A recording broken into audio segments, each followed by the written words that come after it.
بسم اللہ الرحمن الرحیم۔ دوم کلمہ شہادت کے معنی گواہی دینا۔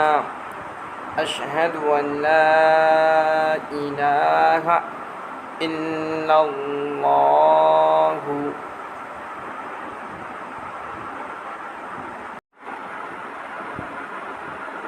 وحدہ لا شریک لہ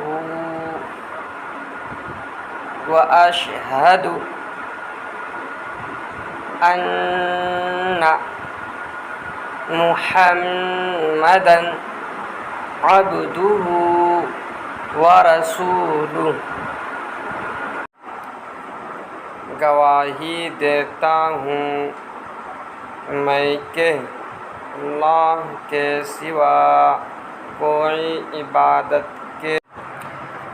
کے لائق نہیں، اور گواہی دیتا ہوں میں کہ حضرت محمد صلی اللہ علیہ وسلم اللہ کے بندے اور اس کے رسول ہیں۔